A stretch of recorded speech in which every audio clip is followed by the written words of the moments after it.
చూడండి, మన చిన్నప్పుడు రూపాయి 5 రూపాయలు అన్నీ నానిస్తే దాచుకున్నాం కిడ్నీ బ్యాంక్ ద్వారా.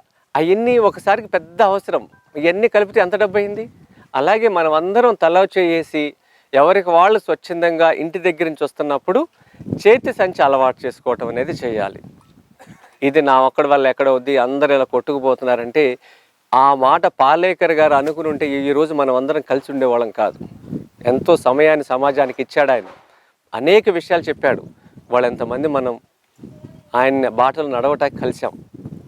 అందుకనే ఇది నా ఒక్కడితో అవుద్ది, ఏం కాదు, జరిగేది జరిగిపోద్ది అని మాత్రం అనుకోవద్దు దయచేసి. ఈ అన్ని విషయాలతో కలిసే మనం ప్రయాణం చేయాలి. ఏది కొట్టి పారేసేంత చిన్న విషయం అయితే కాదు నేను చెప్పే విషయం. ఇంకా ఏం జరగబోతుంది దీని ద్వారా? ఈ తగలబెడతం వల్ల వచ్చే ప్రాణవాయువులోకి విషవాయువు వచ్చేసి శ్వాసకోశ సంబంధించిన వ్యాధులు వస్తున్నాయి. తర్వాత ఈ తగలబెడతం వల్ల వచ్చే సూక్ష్మ ప్లాస్టిక్ కణాలన్నీ కూడా శ్వాస ద్వారా లోపలికి వెళ్తున్నాయి. ఢిల్లీలో ఈ సమస్య వల్ల అక్కడ 2 కారణాలు. ఈ డంప్యార్డ్లో తగలబెడతాం ఒకటైతే, వ్యర్థ పదార్థాలన్నీ, పంట వ్యర్థ పదార్థాలన్నీ హర్యానా పంజాబ్లో తగలబెడుతున్నారు.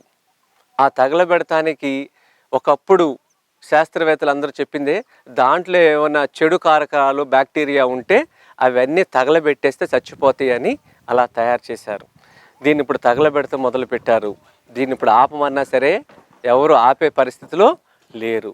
తగలబెడతానికి ఎందుకు కారణం అంటే వాళ్ళు మొదటి పంట ఖరీఫ్లో గోధుమలు పండిస్తారు, వరి వేస్తారు. రెండో పంట గోధుమ వేస్తారు. చలికాలంలో గోధుమలు వేస్తారు. ఇక్కడ మనం మిని వేసుకున్నట్టు వాళ్ళు రెండో పంట గోధుమ వేస్తారు. అప్పుడు టెంపరేచర్ తక్కువ కావాలి కాబట్టి గోధుమ వేస్తారు. ఈ క్రమంలో ఆ వరి కొయ్యలు కోసిన దాన్ని గట్టి మీద వేయటానికి 1500 నుంచి 2000 రూపాయలు రైతులకి ఖర్చు అవుతుంది. అక్కడ పంజాబ్ హర్యానాలో మిషన్లతో కట్ చేయటం నేర్చుకున్నారు. ఆ మిషన్తో కట్ చేసిన తర్వాత పశువుకి గ్రాసం పనికిరాదు.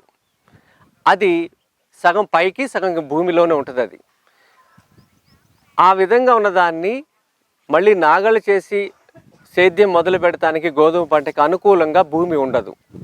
దానివల్ల వాళ్ళు తగలబెడతా నేర్చుకున్నారు. ఆ వాయువులన్నీ ఢిల్లీ వైపు, నగరం వైపు వస్తాయి. అవి నేను ఆ సమయంలో వెళ్ళాము, చూసాము. ఒక్క ఢిల్లీ ప్రజలు అందరూ కలిసి తలుచుకుంటే తల ఒక 10 రూపాయలు వేసుకుంటే ఆ సమస్యకి పరిష్కారం జరిగిపోతుంది. కానీ ఎక్కడ కూడా కలిసి కట్టుగా పనిచేద్దామనే దాంట్లో లేరు. అందరూ సఫర్ అవుతున్నారు ఢిల్లీలో. ప్రతి సంవత్సరం అక్కడ ప్రభుత్వాలు ఏం చేస్తున్నాయంటే బడి పిల్లలకి సమస్య బాగా ఉందని చెప్పి సెలవులు ఇస్తున్నారు. ఒక్కసారి ఆలోచించండి. బడికి వెళ్తేనే శ్వాస తీసుకుంటారా పిల్లలు? ఇంట్లో ఉంటే శ్వాస తీసుకోరా? ఎంత అనాలోచితంగా ఆలోచిస్తున్నారు ప్రభుత్వాలు. కొన్ని హోటల్స్లో ఏం చేశారంటే మేము ప్యూర్ ఆక్సిజన్ ఇస్తున్నామని బోర్డు పెట్టారు. ఇది ఇంకా విచిత్రం. ఎక్కడి నుంచి తీసుకొచ్చిస్తారు? అంటే ఇలాంటి పరిస్థితి మీకు రాబోతుంది, మన గ్రామాలకు కూడా రాబోతుంది. ఇది అక్కడే కాదు, మనం అన్ని లెక్క కట్టి డబ్బులకి ఎప్పుడైతే మనం పనులు మొదలు పెట్టామో 1500 రూపాయలు ఎందుకు ఖర్చు, అగ్గిపుల్లు అయితే 10 రూపాయలతో పని అయిపోతుందని ఎప్పుడైతే తగలబెడుతున్నాడో మనిషి, అనేక జీవరాశులు కీటకాలన్నీ చనిపోతున్నాయి. మొన్న ఆస్ట్రేలియాలో కొన్ని అడవులు నాశనం అయిపోయినాయి, చూశారు కదా. అలా మన భారతదేశానికి రాముల వారు కానీ కృష్ణ భగవాను గారు కానీ ఇప్పుడు జరుగుతున్న యజ్ఞాలు, హోమాలు, ఈ ఆరాధనలు అన్నీ జరుగుతాం వల్ల ఏదో శక్తి మనల్ని కాపాడుతుంది ఇప్పటికీ. అదైతే గుర్తుపెట్టుకోండి. మనం ఇప్పటికైనా కళ్ళు తెరిచి మనం అందరం ఈ అన్ని విషయాల్లో ఆలోచన చేయాలి. ఇప్పుడు నేను నా పొలం వికారాబాద్ నుంచి నేను సాయంత్రం ఈ కార్యక్రమం కోసం నేను బయలుదేరి వచ్చాను. అక్కడ అనంతగిరి కొండల వైపు అంతా కూడా దీపావళి ప్రమిదలు పెట్టినట్టు ఆ కొండలు మొత్తం తగలబెట్టేశారు. ఒక రైతు గీస్తే ఆ కొండలు మొత్తం అంటుకున్నాయి. కొండలు ఎన్ని జీవరాశులు బయటకు వచ్చేది, కంటికి కనిపించిన జీవరాశులు ఎన్ని ఉన్నాయి చూడండి. మేలు చేసే కీటకాలు. మనిషి ఇక్కడ ఒక్కడే బతకలేడు, కొన్ని రోజుల్లో చనిపోతాడు ఈ జీవరాశులు లేకపోతే. మనిషి లేకుండా ఈ జీవరాశులు మాత్రం కొన్ని యుగాలు బతుకుతాయి ఈ భూమి మీద.